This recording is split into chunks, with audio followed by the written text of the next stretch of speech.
So in this Google Docs tutorial, I will be showing you guys how to have a landscape page orientation in Google Docs. So a couple different ways you can do this. First and foremost, and probably the easiest way, go to the top left, press on the search menu right here, then go down to where it says page setup.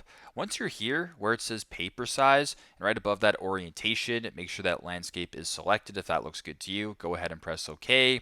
Then all of a sudden your page is on landscape mode. Now I do believe there's another way you can do this. I think it's by formatting right here. You go to page orientation, you can go ahead and select this tab or whatever, go back to portrait, go back to landscape and press OK, and then your page will be switched to landscape orientation that way as well. So pretty simple, pretty straightforward. That is how to have landscape page orientation on Google Docs. Thanks again for watching and hope this helps.